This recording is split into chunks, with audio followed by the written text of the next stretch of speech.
Welcome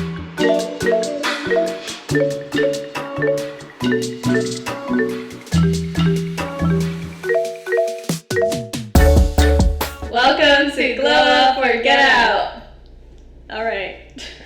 Get out of the way. Every time. Okay, so today's episode, we're going to be talking about relationships. Yay! Woo! Specifically romantic ones, because I feel like you can talk about all types of relationships in Yeah. life. But we're going to talk about romantic relationships.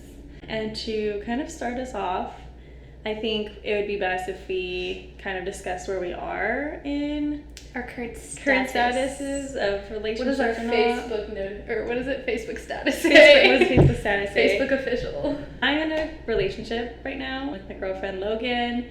We've been together for almost 2 years now, and it's going good. For myself, I am dating, but I'm talking to one person specifically, I guess. Like, we're seeing how things go. Nice. So you would say like you're Are you gonna ask me questions? you're exclusively talking to one person is what I mean to say. Yes. Got it. Okay. So I think like one of the biggest topics when it comes to relationships, at least for me, is love languages. And if you don't know what the love languages are, you're under a rock, or you're like under 18, I don't know. I don't know. It's so important. But Basically like a philosophy, I think that's what you would call it, right? yeah. Like 5 different ways you would like to receive love, and they all kind of tell a little bit more about how maybe you would like work in a relationship, you know? Right. So the 5 are words of affirmation, acts of service, quality time, physical touch, and receiving gifts. Maybe not in that order. Yeah, but that's just the 5 of them. Okay, so we decided to just go ahead and look them up because we're never gonna explain yeah, these we're things. not the best at explaining this. Words of affirmation, simply put, is words that build up your partner, so verbal compliments, and they can be short, simple praises. And then acts of service, it says that their motto is actions speak louder than words. Receiving gifts, it says it's not necessarily materialistic, it's just a meaningful or thoughtful gift that makes them feel appreciated. Quality time, undivided attention. That's a really good. Physical touch, that's not necessarily over the top PDA. Oh, it says they will feel unloved without physical contact. That is definitely true. I think it'd be kind of fun to say ours, because then you could kind of, if you know about these, you gain perspective on how like our relationships worked or work. For me, I think in my go in this order where like number 1 is acts of service for sure. I really enjoy having my partner do small things for me that kind of relieve my stress, or even just like help me out. Like for example, today, Logan in the morning, I had like awful cramps, and she just like got up and got everything that I needed, like my heating pad and all that. Like that is just really kind to me, and that shows me that she loves me. Then my next 2 are quality time and Words of affirmation or physical touch? And physical touch, which is funny because physical touch used to be my second to last. So physical touch and words of affirmation switched for me. I think that's just because of the kind of partnership I'm in. Logan's very much about physical touch, and I think that's one of her love languages. So it's kind of like bumped it up for me. Right. And then I would say words of affirmation. Not that I don't care as much what like my partner would say to me, but I think that like for me it's like actions over words. So I don't know. Yeah. And I feel like those 3 kind of like show actions, you know, versus words. And then gift giving for me is last, which I feel like for most people it is. I only know a couple of people that have it higher in their ranking, but yeah, I mean, I love it. I love gifts. I'm a Taurus. Don't stop giving I love them. gifts, but like that's not the way that I think you feel loved. I feel love. Yeah. So my number 1 is words of affirmation. Not much to say about Not much that. to say. She just likes words. No, I'm just kidding. Just like to be told when I'm appreciated, I guess. And then quality time. Physical touch and acts of service are like the same. Yeah, like probably even, and then it's just receiving gifts. So I don't know. I feel like what you were saying is yours changed. I feel like it's either the person you're with or like just growing up. I don't know. Like you start to change and adapt your love languages. Yeah. I think it's impossible not to like adapt your love languages, especially to like your new partner. If you have a new partner, different people show different love, and then you might learn a new way that you appreciate more versus like what you're used to be comfortable with, you know? Yeah, they're consistently changing. On the flip side, I feel like you also have to realize what love language you give love in. So like I'm not very good at words of affirmation. I think, but I feel like maybe I am. I don't know. I'm not. You're not. I'm not. At all. I don't think I am. I mean, maybe Logan's a little bit. Like, I really don't feel like I'm good with words at all. What do you think you give off?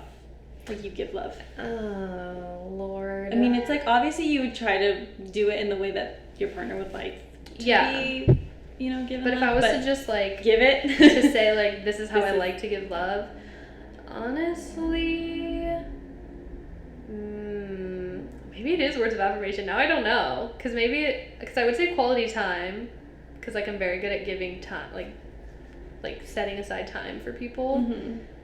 But, like, I mean, acts of service, I also like to do nice things for people. I like to give gifts a lot. Me too. Like, I love giving gifts. Sentimental gifts are my thing, but I don't know. Maybe we're just really well-rounded love givers. I love giving all 5. Yeah, I love giving all. I'm a giver.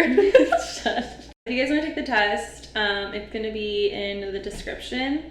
I would really encourage you to do it. It's kind of like fun. It's kind of like taking one of those fun quizzes, like which princess are you? But you get to know yourself a little bit more. It's kind of fun. All right, so continuing with love languages. I mean, kind of talking about why some of our past relationships didn't work. Let's talk about exes. Woo!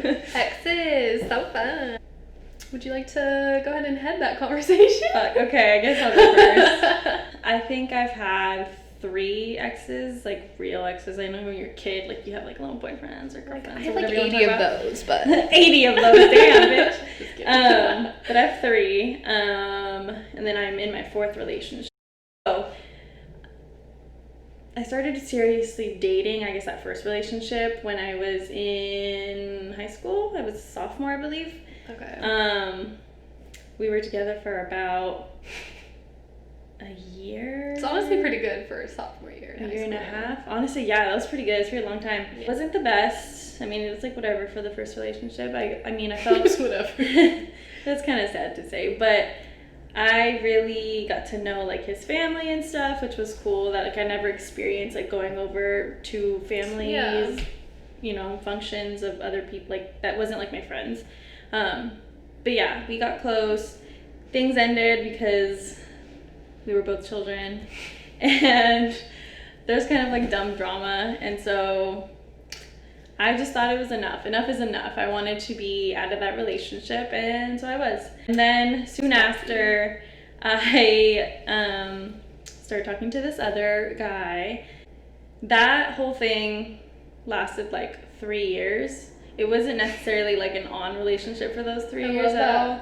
That whole thing. Because that's a whole other topic. A thing. It's literally a thing.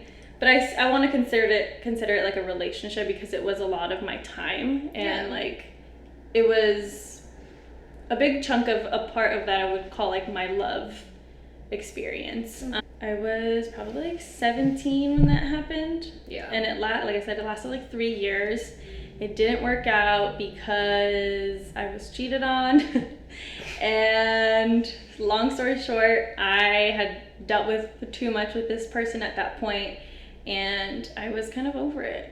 For me, I was just kind of tired, considering like previous experiences with this person. I felt like I just put up with too much, and it was just like exhausting, and I was done.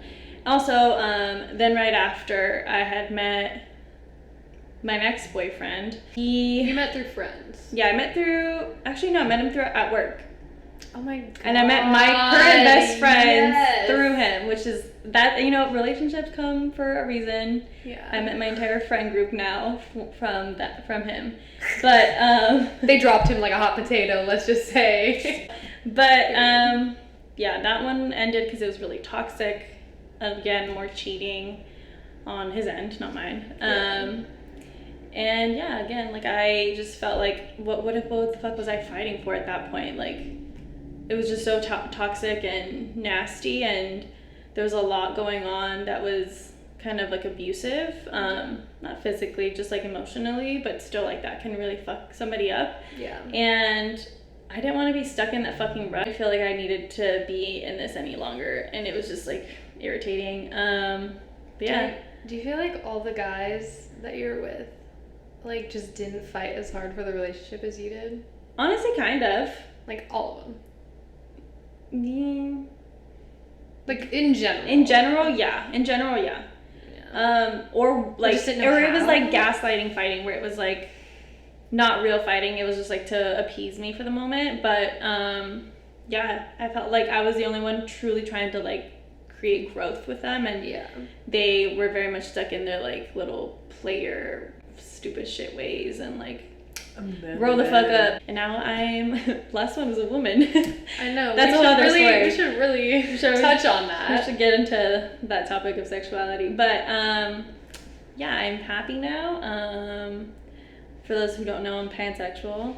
So I'm in a relationship with a woman, and it's going great. That's my history of exes. For me, good old me, I have one ex. Deep breath. I have one ex-boyfriend. So I think I was turning 15 when we started dating. It was the summer going into junior year of high school. And it didn't work out because we were just on different pages, different books, maybe. But I don't know. There's a lot that goes into it, especially with, like, being with someone for 6 years. It's a lot more than just, like, one reason. Also, not just, like, 6 years of life, but, like, also 6 years of, like, growing up. Yeah, obviously so young. People are gonna grow out and into new people. You know? You become new people. Yeah. Just didn't work out. How do we... Compatibility. It's a good old topic. Didn't work for some, but let's talk about how it might work. Yeah. Or what it means to work, I guess. Compatibility. Because sometimes it's not the other person's fault or your fault per se. Sometimes it's just you both. Y'all are meant to be together. You're not compatible. I guess we kind of want to give, like, perspective on, like, what compatibility, I don't want to say, like, is, but could look like in two different perspectives. Like, for me, I'm in a relationship, and then Sam, you can talk about dating. When you're dating. Yeah, compatibility is a topic and you're dating. Like, going through people's profiles or going on your first dates or whatever, you kind of have to think, like, is this a person that I, like, am just serially attracted to for whatever reason? Like, I like bad boys or, like, whatever. Like, I really like the way he looks and whatever. Yeah, I like his style. And then, like, you just keep dating people with that style and you eventually realize we just don't work together. Like, we don't have the same life goals. I just like how he dresses or something. Yeah. Or she dresses, whatever.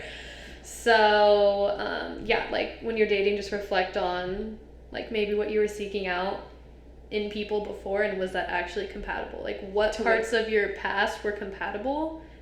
And if you don't have a past, to maybe... You obviously have met other people, and, like, looking at what people, or even your friendships, I feel like would help that. Like, your friends' relationships, your parents, family. What do you like and don't like about that? And go off of, like, what that kind of a need you have, you know? Yeah. And just, like, jump into something. Date somebody, see if it's a thing or not. Get your feet wet, let's go. I think that compatibility in a relationship is a lot about understanding your partner's, like, needs, and also if you're, like, even capable of meeting those needs as well. So it goes two ways. Like, they also have to, like, do your needs meet and, like, vibe well? Yeah, can you balance can they balance each other? If it seems like it's too much, there's either, like, change need to be made, or, like, you completely just have to let go of the idea of that. I mean, I think it does come down to, like, not being selfish. Yeah. Also, like, sometimes being selfish about it, though. Because I feel like there's different needs for different people. Like, some people... Well, non-selfish in giving and selfish in receiving. Got it. You know what I mean? Yeah. That's what I meant, yeah. Because you maybe need... I guess, like, let's define what needs are, because, like, that's kind of vague. Yeah. When I think of needs, like, I think of, for example, like, my personal needs as, like, an individual in a relationship, because you're two people in a relationship, you're not like each other's halves. I mean, maybe you can see it that way, but I feel like looking at your relationship in a way where you are two people who are their own individuals, that's where you can kind of reassess and look at like your own personal needs, not your needs in a relationship, because those come in with first knowing that. Like, for example, both Logan and I want to have our own personal lives as well, but also want to be able to come home and have our own quality time. Yeah. And have our own individual lives and our own individual goals. But then we still have, like, goals together. Goals, yeah, collective goals. Let's talk about the unhealthy part of a relationship, or what could become an unhealthy relationship. And I guess the best way to explain that is, like, a romanticized relationship, when that... people romanticize their relationship, so yeah, it's just like it's not real, and you're focusing on not the good. I mean, maybe you're focusing like on all the good and none of the bad. So like, love should never be difficult. I feel like in that case it's not necessarily love. Maybe you're feeling some type of lust or attachment to this person.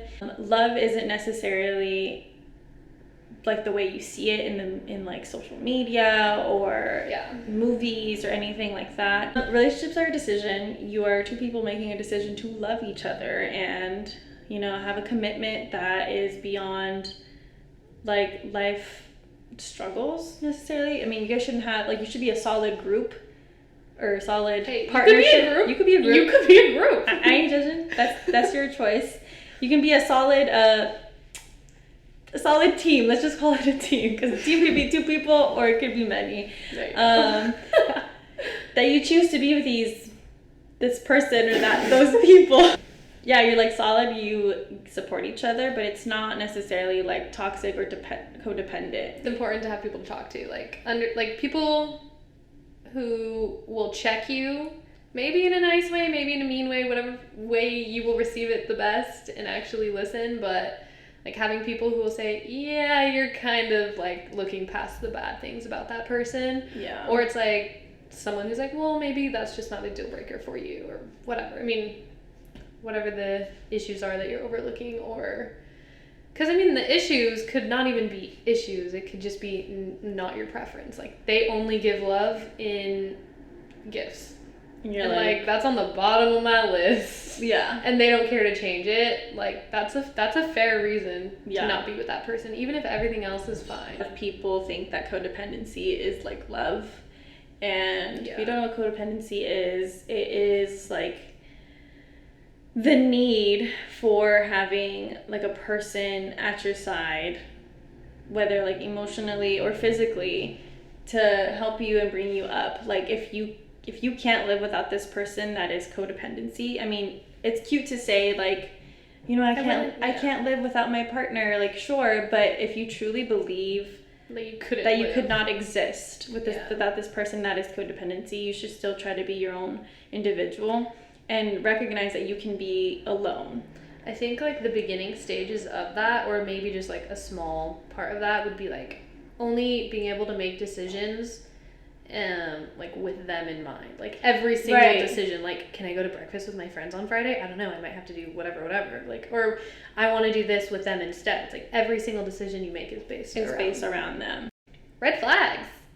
Yeah, those are fun, honestly. Okay, side note, listening to podcasts like about life or relationships, and when they'd get to topics like this, I'm like, like, what if they say something that's like, mine? Yeah, like, what if they say mine, and I'm like, I really gotta end things, or like, whatever. I mean, don't take this all with a grain of salt, but like, also, you know yourself the best, and if you have a gut feeling, and you're kind of scared the fact whether or not we're gonna say something that you might be experiencing, Yeah. maybe look it over, think it again. Talk about it. Talk about it. We want to talk about red flags just because I feel like that can give a little insight to what all the bad things look like. What we're looking for, or what we're not What looking we're not for. looking for. More like, yeah. right. These are just ours, like we were saying, but I think the number one, I guess, red flag, but it's super popular right now. Like the term itself. Right now it's important. It's really, it's trending. No, okay, gaslighting. I'm just gonna say because everyone's on their fucking toes. We looked up the actual definition because, like we said, not good with words. So it is manipulating someone by psychological means into questioning their own sanity. Which sounds like dramatic. It sounds like some serial killer shit. Yeah. Well, gaslighting. Gaslighting can take different, like, forms. Yeah. It's a lot of, I feel like, okay, I might be presuming things here, but I feel like a lot of men gaslight. I'm sure women do it, whatever. In her experience. In my experience, men like to gaslight. And I've talked to men who gaslighted in the past and have changed. We hope. But it's literally, like, they know what they're doing. They know. They're literally, like, fucking with your brain. Let's give them an example. You bring up, okay, they started hiding their phone or something. I don't know. This is good. That's a good topic, right? Yeah. Or you saw, like, a sketchy text message and they hid their phone. Let's say it's that. And you're like, who is that? Like, who was that? Or yeah, or like, why? Or who is she? Like, if you saw a name or whatever. Like, what's going on there? And they immediately just like, you're crazy. Or not even that. Or they'll be like, why don't you trust me? Like, I thought we had a trusting relationship. Like, I'm sorry? Why like, can't you just say who it is? Why are we getting this deep? Why can't you just answer the question? Why are you changing the... Make it make sense. It makes sense. But things like that, and they can be a lot smaller, a lot bigger. But it's literally just like having this, like, if having you feel literally crazy or like you're completely out of whack, making things up. And like, everything's fine. Why are you the problem? Yeah. You're the problem. It's like turning things around back at you. When they're straight up cheating. And or like, doing shady shit. Yeah, and you catch them and they're just like, you gotta get out of it. Reverse, reverse, reverse. Yeah. It's like, it's playing like the blame game. Yeah. You just like throw it at them instead. Which, that's gaslighting. And it's a fucking huge one. And I feel like it's one that's literally taught to us. If you see that shit, run. Honestly. I just have that the fucking meme music when it's like it stops. Oh. And then it goes run. And then like oh god. Yeah, that's a huge one. Cannot. Will not. Okay, no. Peace. I think a big one too that we like had in mind, but it's on our list, it's on the top. It says making excuses for someone else's actions.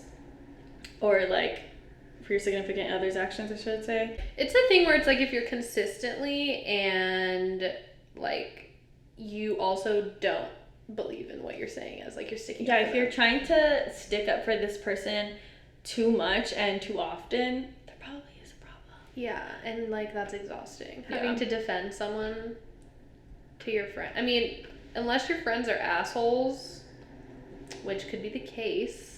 But more often than not, I feel like people are more reasonable. Yeah, in general. As a third agency. I don't know. Third party looking in. Third party looking in. Yeah. Someone who bashes their ex. Yeah, I brought this one up the other day. Because this one's shady to me. Like, if you have a need to really speak on someone in a very, like, negative and nasty way, you're probably the problem. You were probably the problem. And you're not going to be very good going into your next relationship. No. If all you can do is talk about your ex. One, you're still in love with them. A little bit, probably. And two, you haven't gotten over whatever they did to you. Yeah. Listen, we all talk about our exes. It happens. Yeah. It's kind of impossible not to talk about your past, but at the same time, like, take it and spin it into something positive you learned about, like, the situation, even if it was really fucked up and negative. You obviously came out of it. That's a fucking positive. Yeah. Say something good. Maybe not about them, but about what happened, you know? That something that you've had some profound knowledge now. But if they're just sitting at a table, like I said, you're at dinner, your first date, right? And this guy goes, yeah, you're like, oh, so how long have you been single? And they go, oh, like a month. And you're like, interesting. Or let's say like even like more time, whatever. Why does this sound like a fucking memory for you? It's not, I promise. Okay. Hands up. And then they go like a month, and you're like, oh, that's kind of like crazy. Like that's kind of fast. Like, how long was that relationship? And then they go, oh, it was like that was like six months or like a year. Whatever. I don't fucking know. Yeah. I'm just like, give a story now. And then you're like, oh, why did it end? Just because like you're curious? Because sometimes you can tell from like the way you're of like, relationship. I need to know whether or not you're fucking crazy or a cheater. Yeah. And then he goes, oh, because that bitch is crazy. My ex-girlfriend, she's a crazy raging bitch. What would that make you feel? I'd be like, oh. Is that what you're gonna say about me? You know, think about. Poor communication. Big one. If you can't talk. I mean, communicating is a journey. Yeah, I'm still learning. Communication is fucking hard. Yeah. I can get that. Yeah, communicating is hard, but if they literally just have zero desire to say their feelings. Even small stuff. You know, just do your best. Yeah. And if you recognize that being someone's red flag, or like a red flag in somebody that you are dating, bring it up. And if they say like, oh, sorry, then okay, it's an actual red flag. But if you bring it up and they're like, oh, how can I be better? Or like, what? Yeah. Or like, let's figure this out. It's more like wanting to be a part of the conversation versus just like wanting to leave the conversation and just, you know, whatever. Yeah, like communicating your feelings, but also like wanting to learn more about how to better communicate with you. Like we said, every person's different. Every person's different though. But also, how would you not want to communicate? No, not in that way. Like every person's different, as in everyone has different needs in communicating. Right. Like some people like it real. Like as soon as we get mad, let's discuss it, or give me space and then we'll discuss it. So right. But at least communicating that you need that fucking need. Anyway, yeah. You need these needs. Need. Big one for me. Yeah. Past cheating, because it's happened too often. Yeah, I mean, I feel like you can come back from being a cheater, but more than likely, like, I feel like if there are serial cheaters and like it's happening consistently, and they don't realize that it was an issue. Yeah, there has to be a realization there for it to like actually be part of your past. Yeah, but it might. I mean, also red flags. Just like there could be many. Maybe one that you put up really quickly just to gauge how it's going. Just to put it there, like a little pin drop. If like the person who cheated? No, like if he was a cheater, or like the person you're on a date with or a relationship or whatever was a cheater before, just keep that red flag just in case, just up. Yeah, it's not like a lead. Deal breakers we're talking about next. Yeah. This is a flag. Just put up a little flag. Yeah. You get 3. You get 3. But just keep it in mind. That one, I feel like it also says the biggest thing is how you say it and like what their intentions are. Yeah. When they're telling you, I guess. So if they're telling you just so they seem honest or like a vulnerable person, but you can see through it, then there's something there. But if they tell you because, and like maybe they say like, oh, like I'm super embarrassed, but like I did cheat in the past, and like these are the reasons why, you deserve to know. Like there's just different things that they can say that don't make it like sketchy. Yeah. And we're not about to give you all the little secret phrases you should say, because I don't know if there's any of you cheaters out here. That's a red flag. Red flags are just red flags. They're not necessarily deal breakers, but keep them up, notice them, and count them. Keep track of those flags. Keep track of them. And then the next one we thought of was they can't keep a deep conversation.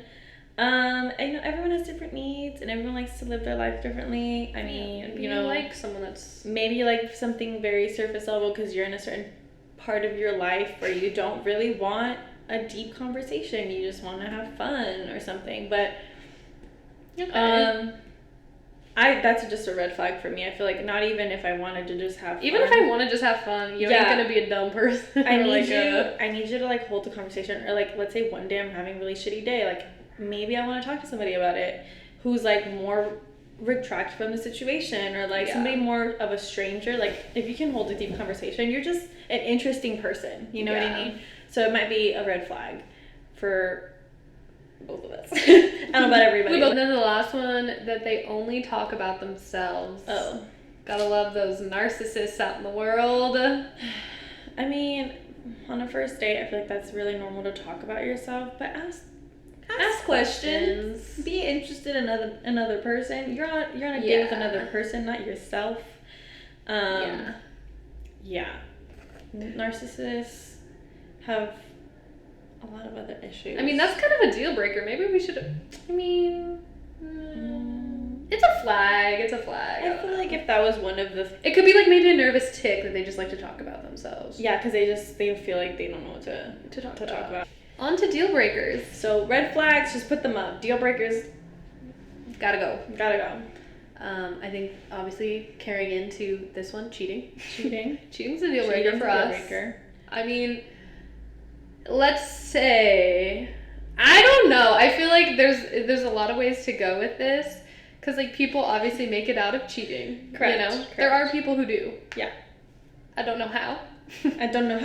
But maybe that's why my ex lied so much, because maybe he was cheating and he knew that shit was a deal breaker. It was sad. I feel like cheating is just one of those things that like, especially with me, I've experienced it at this point. I'm experienced in being cheated on. I'm pretty much like a connoisseur of cheating. But like for real, like it was a problem before it even started. Like both of these guys that cheated on me, like they both were cheaters previously. So it's just like, I should have known better. Read the room. I fucking should have read the room. It happened to me once. Shame on me. I mean, shame on you. Happened to me twice. Clearly fucking shame on me. Not even gonna say, fool me, can't get fooled again. Yeah, like fuck no. I guess for like more like simple ones. For us specifically, I feel like we both want a family when we get a little bit older. Yeah, we grow family. up. Just kidding. But we want to have a family, and not to like, if they didn't want to have kids, I feel like that would be a problem. Which is funny because that wasn't a deal breaker for me before, but I feel like now oh my god, I'm a grown woman because she's growing up. I don't know. Logan just she turns 23 and it changes. I just feel like Logan changed my mind about kids, and it's like I changed her mind about marriage. She don't want to get married. That's wild. Which is crazy. So in order to have family, you gotta have drive or passions about something. Yeah. Like if you're literally just like, for us. Yeah. For us, I must continuously one more time. Because some people maybe don't care about that. Like they just want to be happy and love the person, which is fine.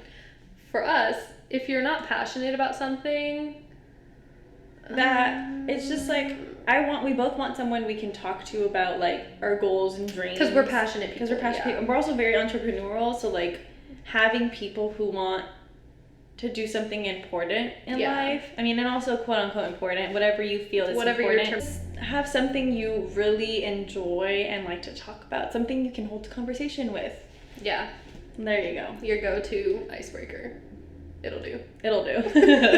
Different values, that's kind of like along the lines of not wanting a family, things like that. Marriage, religion is a big one. I feel like that people kind of big ones, different values, like fucking politics, or like maybe just not being a racist. That's, sometimes a deal that'd be breaker. cool if you weren't a racist. It'd be cool or whatever. It's not like totally a deal breaker, but it is.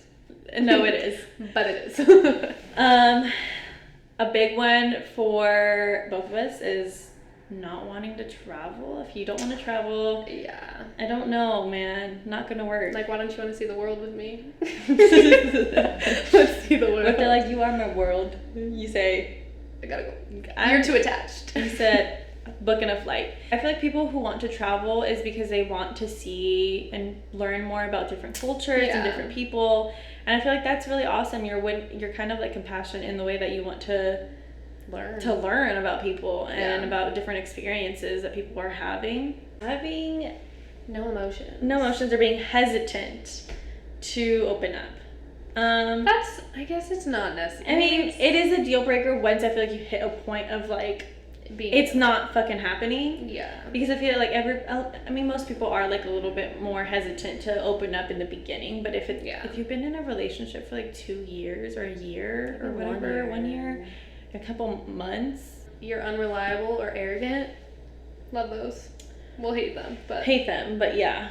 Those are good deal breakers. Unreliable is just like if you can't commit to certain things and literally stay. The constant, I don't know if I can. We'll see. I might have work that day. I mean, some people like don't like to plan ahead, but that is just not our fucking thing. I like planners. I like planners. To an extent. I'm okay with being the planner, but but want to do something. Let's want to do something. Like we can say let's do something next weekend. It's not gonna be like, we'll see. I might be busy. Yeah. Because then that means they're not committed to you either. Yeah, that's true. That's mostly what it is. And then arrogance. Yeah, it goes into the common courtesy and common sense. I just can't with arrogant people. They literally make me so angry. Lacks common sense or common courtesy. I feel like this goes along with the last two too, but like not being able to just have the literally basic like courtesy or regard for someone else's. Yeah. Not even. Just like, what did your fucking parents teach you? I'm not talking about like perfect table manners, but like. Yeah. Yeah, be respectful. They know. Do they? Negativity. Negativity is a huge one for me. I feel like if someone's being negative, I immediately want to make everything positive about whatever they're talking about. Like, trying to find the good in everything. And so when someone's constantly negative, I'm like exhausted. Like I'm emotionally, mentally, I probably get physically at a certain point. I'm like, I'm just tired. Stop. Yeah. So if you're just like a really negative person, probably not gonna work. It's not gonna work out with me in particular. I would say the same for me. Not because I'm overly positive, but because I'm actually built negatively. But you're not a negative person. You're not like the person we're talking about. No, but I do have like my initial instinct is to be negative about a situation because that's like me being realistic. But like I understand it's being negative about it, and that's something that I'm working on. But like for me, I just need someone who's gonna be the complete opposite of that, because if not, I'm gonna bury myself deep in a fucking hole of negativity. Y'all are just gonna cry together. Yeah, which makes me think like I feel like I was so fucking negative in college. And I feel like you probably were tired of my ass sometimes. Like, let's just shut the fuck up already. Like, we get it. You're sad. Your life is hard. Your life is hard or whatever. I don't know. I don't remember that in any big way. So. But yeah, negativity. Gotta go. Life is cool. Fucking enjoy it. Yeah. Smoking. Or any addictions of any kind. We didn't put drugs on this list, but drugs and smoking. Any addiction. Addictions. Girl! Not addiction, but like have fun, smoke your weed. Okay. But if it's going too far. Oh, I mean, smoking cigarettes, nicotine. When we're saying smoking, it's like nicotine. Also, if you smoke weed every day, all day, that's what I'm saying. There's an extent to everything. Also, live your life, but like if it's becoming something that inhibits you from doing or being your best self. Yeah. No. Maybe don't do that. If you're like, if something like for example, smoking, the reason that I really hate is because you're like damaging yourself. And the people around you. And it's like, no. Differences are marriage and raising kids. I think differences on raising kids, I think we're specifically talking like values, yeah. So like if you think being gay is a choice, and you try to send your kid to some sort of camp that I hope doesn't exist anymore, but I'm sure it does. Yeah. Like, I do not believe in that. So I would not be doing that to my children, but if that's something you believe in, yeah, we ain't gonna work. Things like that. And lastly, pathological liars, or just liars in general. Lying. They can be white lies. I mean, any sort of lies. Just be honest. I promise you, it's like the better way out of things, because you can communicate and talk about why you feel a certain way or whatever. And you just don't have this pent up, like, trying to continue the lie and get other people to lie It would be so much work to, like, just continue the lie. Just people do it. it. But people do it. But people do it. And then you get caught, and then you're the one who's trying to act up. Like, I think this was like a good little chunk to kind of talk about the way that we view relationships and love, and a lot of the things that we don't look for, don't want in our relationship. Yeah. Because this is all about, relationships are literally looking at the things you do want and the things you don't want, and finding and who you are. So this is how we view, like, relationships, I guess. In glowing hour, which is about to come up for you guys. 5 seconds. We're gonna answer some quick questions. Yes, Q&A. Q&As. See you in glowing hour.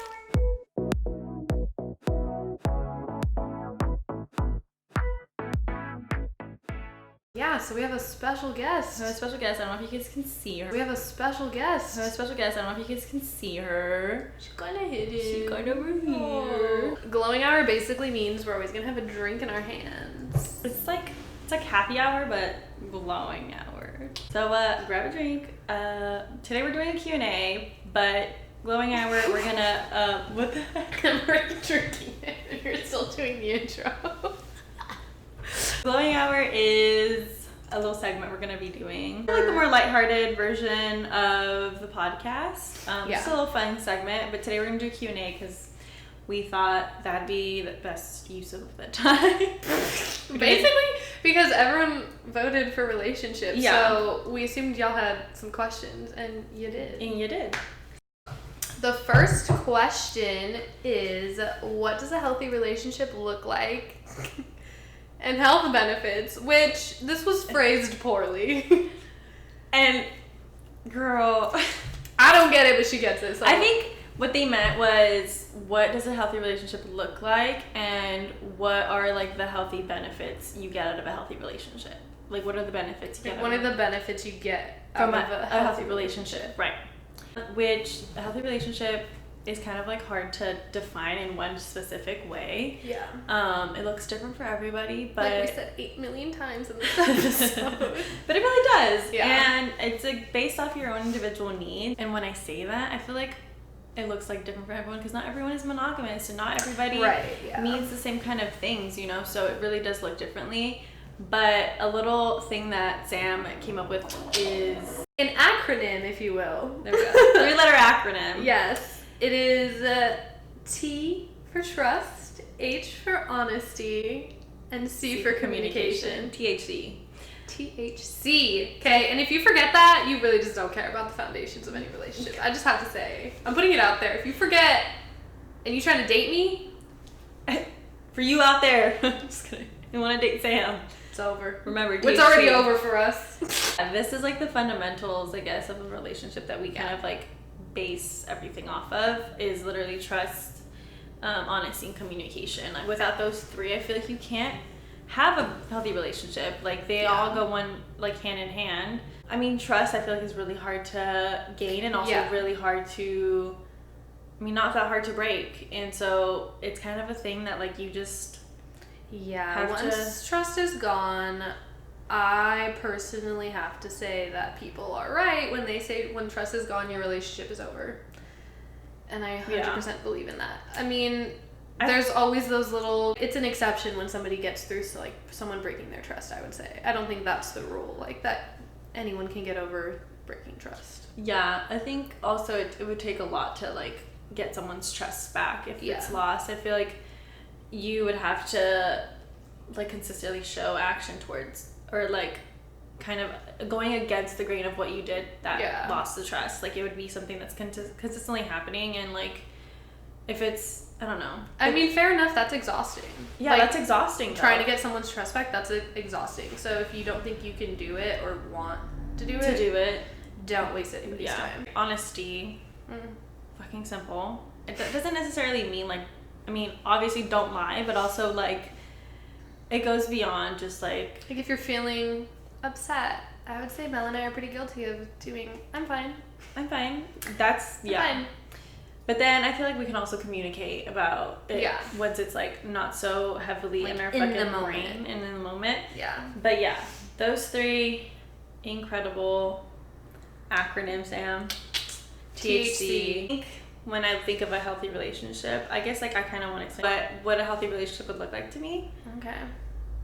I'm like, like me. Like, let's talk about me now. But I feel like a good way to kind of gauge it is like, I feel like I've said this before, but like being your own person in a relationship, being 2 wholes and not 2 halves. Yeah. Because then you guys are fucking literally both solid ass people trying to be in a solid ass relationship, and not letting yourself be consumed by your relationship, because I feel like then that is codependency, which what we talked about. Yeah. And literally existing as your own person. Like, it's so important to be your own person.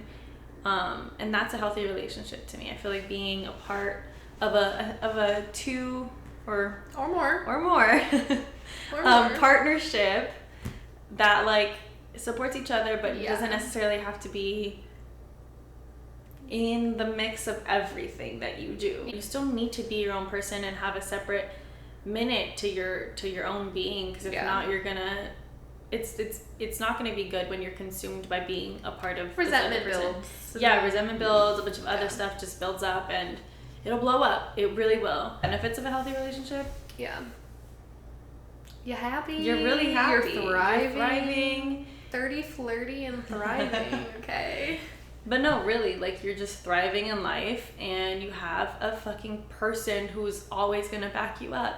And not in, like, again, a codependent way, but like someone who's gonna be by your side while you both like are growing into these like amazing, beautiful fucking human beings.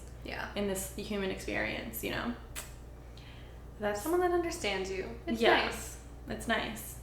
It's nice not to be alone, even though you can be alone. You know.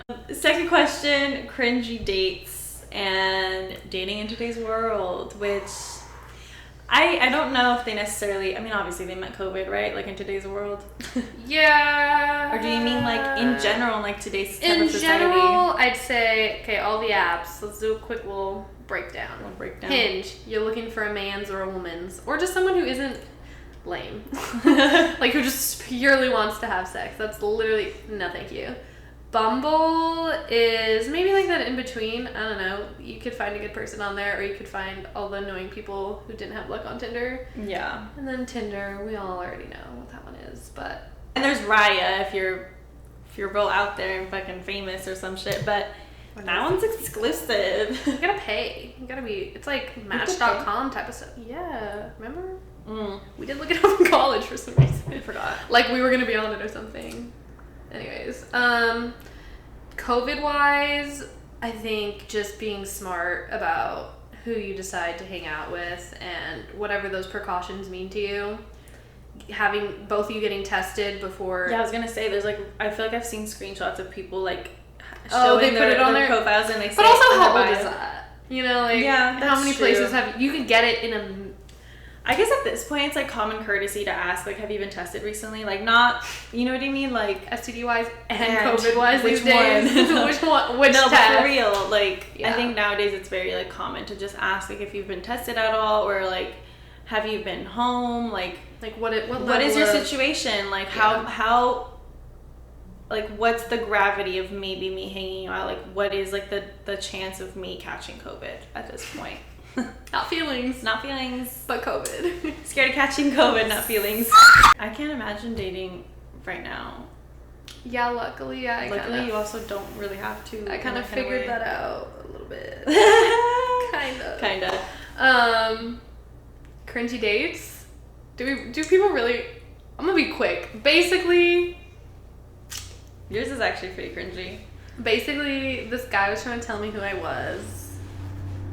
And I needed to get out of that date. Like, he was telling me She pulled the call me right now. My cousin, pretend someone's dying or something bad happened. My cousin Danny pulled through because I was texting her during the date, and he like went to the bathroom, and she was like, "Screw that, you're leaving. Like, just you're not gonna stick around for a free dinner." And I was like, "All right, you're right." And we were at the beach, so we had more plans later. and he was basically trying to tell me who I was. Like, oh, you're not extroverted. You're blah, blah, blah, blah. And I was like, what in the hell? Like, we just met. We just met. And he tried to take pictures of me for my blog. And I was like, ooh, first date, I'm so uncomfortable. And I do have that picture. It's not, I mean, you don't look I don't look bad. I just look like, uncomfortable. She literally looks like, like, please stop. So long story short, she calls me and she tells me that my sister ran away. My sister is 30 years old. She went missing. She went missing. Not that people don't go missing at 30, but it was just a far-fetched idea. But I sold it, honey. I should have got... She got an Oscar for that. I should have got an Oscar for that performance, and so should my cousin Danny. She killed it, but... Go Danny. Basically... Dude, I, like, when you told me about that, I can't believe, like, he was just being too much, I feel like. Yeah, and nothing against him. I just knew we were not gonna work out, and I was just over it. I don't know if I have, like, any, like, first date cringy kind of stories. I mean, I've had a lot of, like, weird dates where, like, conversation was awkward, and I just, like, would try to, like, hurry the date up and, like, leave. You're like, I'm tired. Yeah. What do you say? Like, I'm tired of I would my just be mom. like, yeah, it's kind of getting, because I actually would go, like, not like too late, but it'd be like the date would start like at 8 or 9 or like sometimes 7. Bitch, why you do daytime dates? I mean, probably should. I mean, like evening, but Yeah. also daytime dates are fine. I think I just always also had like plans with friends after if I had them too like early in the daytime, because like I would need an escape even if I liked them. I feel like. Just in case. That was like my thing, like leaving a little bit earlier than expected. So with them being at night, it's like, oh, it's late. Yeah, but I mean, I've had like I feel like for me, cringy would be, not necessarily a date, but like a guy that literally was stalking me at school. The stalker. This guy I went on one date with in college with like this guy in my class. It was an okay date. Like I was just like I mean, I wasn't uncomfortable when we were talking, but it was just like. It was whatever. Nothing felt like too deep or whatever. Like it was no sparks really. And then I saw him again. It was fine. And then like we saw each other on campus. He would walk me to my next class or whatever to like meet up Sam or whatever the case was. And after a while, like I was just going through my own shit and I was really like not fucking trying to like have someone to talk to like that. Like I just was not mentally in the mood to care about anyone else's feelings but my own, which is fucking valid at that point. And instead of like him asking me like, hey, or no, I think I did say like, I don't want to do this, like it's fine, like you live your life, it's fine. And he, instead of like being like, cool, yeah, he like tried to do like this shady shit, because I was like, we can still be friends, like let's still like talk. But instead he tried to like get me to be jealous by like talking to some other girl in the same class we were in. And like would walk her to her class, and I was like, "You're fucking funny. You're a silly ass dude." Like no, and he literally was stalking you. Oh, but then and then like I showed less interest again, and instead that's when like the stalking came up about like. I mean, he wasn't like a stalker. He wasn't like fucking watching where I lived and shit, but like he would literally still like from walking me to my last class, like from one class to the other. He knew my schedule, so he would like pretend to pop up. Like, oh, I just walked by her, like, kind of thing. And, like, it was just... We would just, like, get on our phones or, like, look at each other. I would literally try to start conversation, like, immediately with Sam. Yeah. Like, he's right there, like, let's and talk. I was like, huh? Yeah, it was just bad. And I think there was, like, this one time where he literally followed me. I wasn't with Sam, so, like, he followed me all the way to the car. My car, yeah. And it was just... That's so cringy. Next question. How to know when you're settling? Okay... How do you see that question? Right, directed at me, I see you.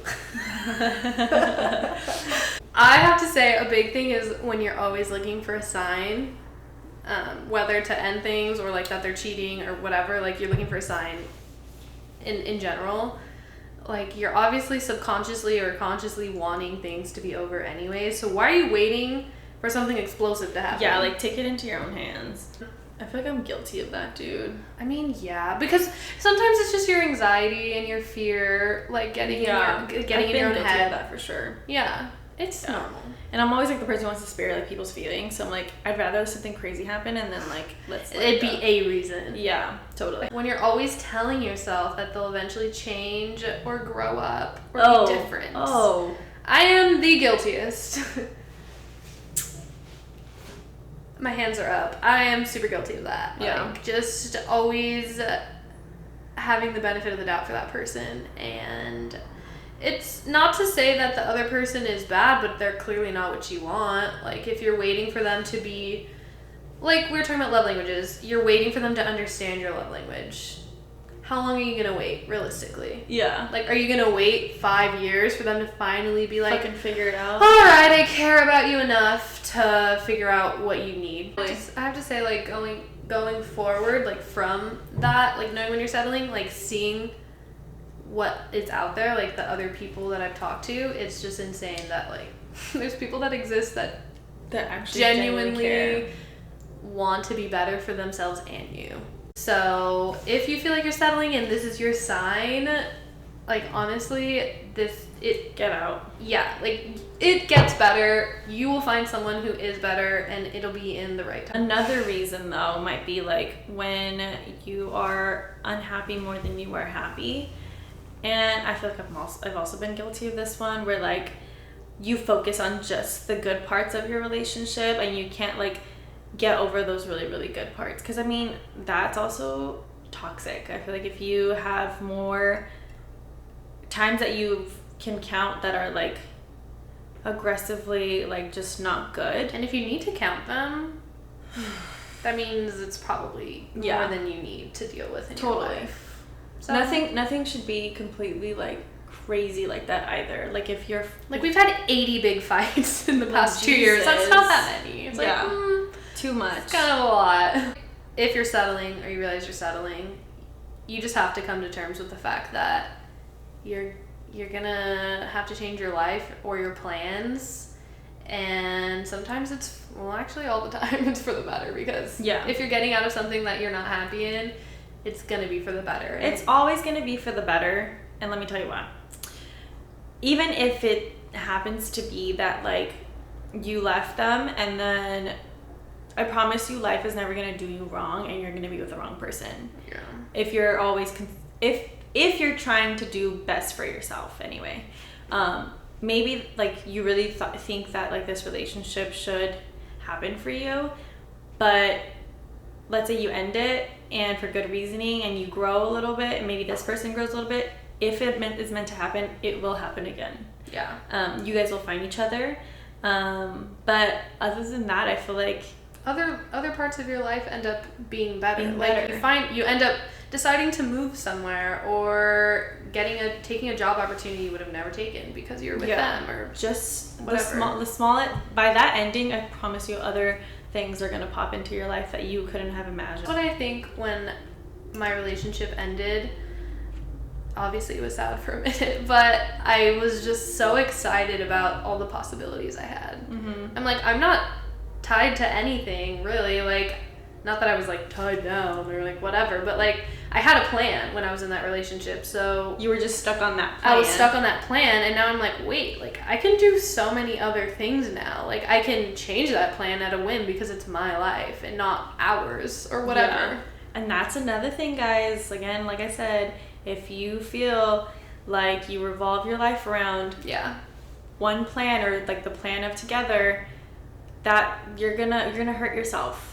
Yeah. And you're gonna realize when you're no longer in that like, relationship, that, especially when you were the only one trying, revolving your decisions around the plan. Correct. Next question. I'm gonna direct this one at you. How do you know when it's the right person? I know you're all getting excited. How do you know when it's the right person? So, again, it looks different for everyone. It's different for everyone. For me, it was, like they say, like, you know when you know.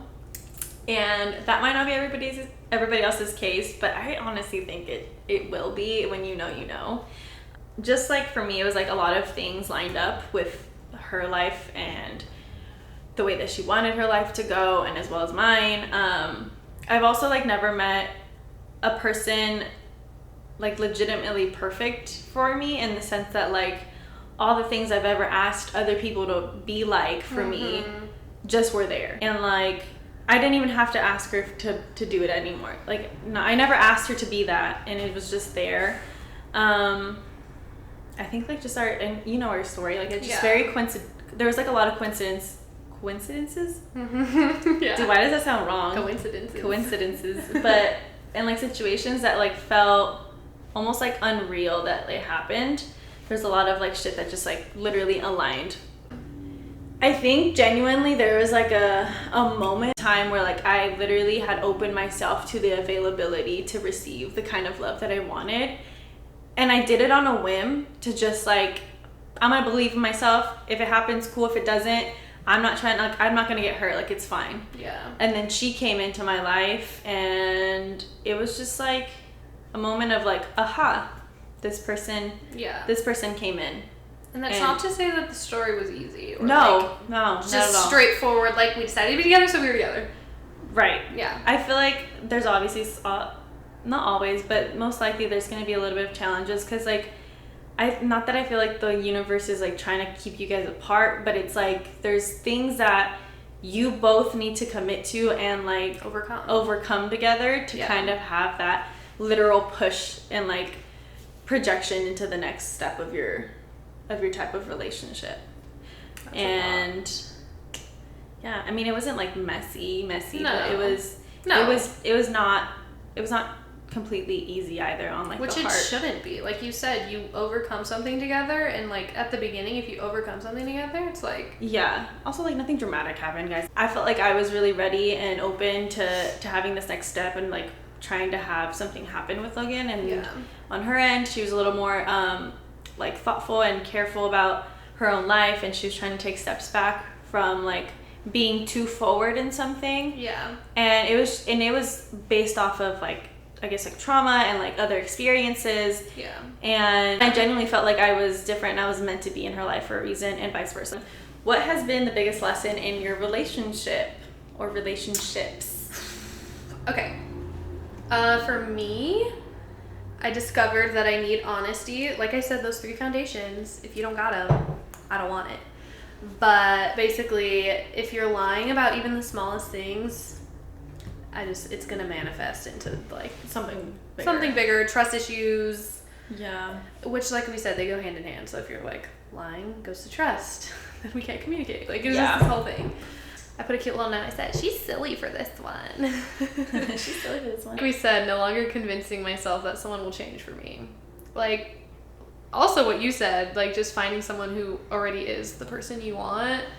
Like not having to change someone to being something. Yeah, and you shouldn't have to, and no one should have to change for someone else. Like, of course, there's like small things, like we said, like learning love languages. But there's a difference between changing and adapting. You know what I mean? Yeah. So like, I don't know, meeting someone who already has the things that I'm looking for is like, why did I sit for so long waiting for someone to be somebody that already has all those things? Yeah. Like, yeah. What am I doing?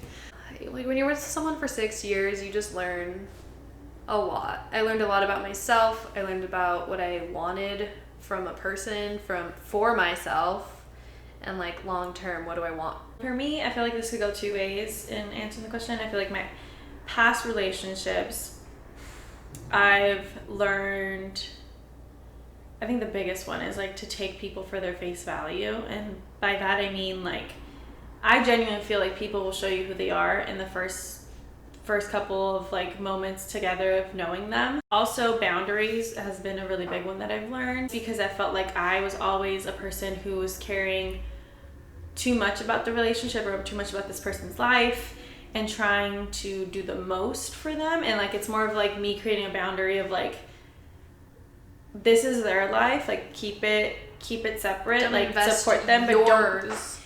don't invest my energy and my time and all that into something that like, especially if they don't want that. And also just like boundaries of being your own set person. No matter how into romance you are, I guess, or like whatever, you're still technically number one at the end of the day. Like you're still your own person. Like you can be with someone forever, whatever. You guys can be soulmates, whatever you believe in.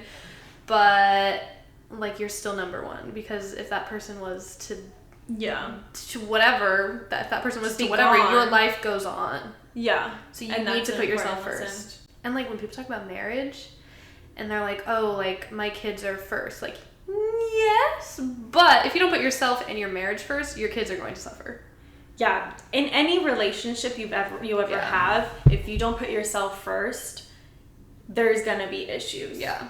The other party involved is gonna suffer. It's gonna suffer. As for like my current relationship and what I'm learning right now is honestly communication. And for me, it's like communicating my basic needs and my basic desires. And like by that, I mean like, again, like setting boundaries, I guess, like in what I do want to do and don't want to do, as well as like not trying to appease all the time. Right.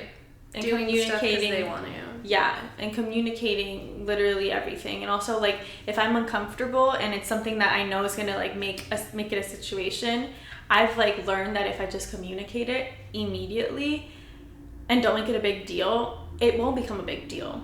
Yeah. You know, I feel like in the past I've had more reactive communication where like it wasn't actually communicating, it was just like being defensive. And that was based off of like how I already knew this other person was going to react, which like maybe I wasn't completely right, but I also like learned how to communicate with this person because that's how they communicated with me. And with Logan, it's just different. Like we have very honest and open communication literally about everything and anything. As long, I feel like we have like this like set agreement that like if we have a problem or we have something we want to talk about, it needs to be said, because otherwise it's not going to get addressed and then it'll become an issue. So that's it for the relationship episode. If you guys have any other suggestions, we'd love to hear them. Whether it's within this topic or anything else. But if you're watching, we see you. We appreciate, we love you. But if you're listening, hopefully you're listening on Spotify, because we're officially on Spotify now, and iTunes. iTunes as well. Or so, Apple, what do they call like Apple Podcasts? iTunes Podcasts. Something like that. We're on Apple. We're there. Just look up Glow Up or Get Out, and you'll find us. Thanks, guys. Bye.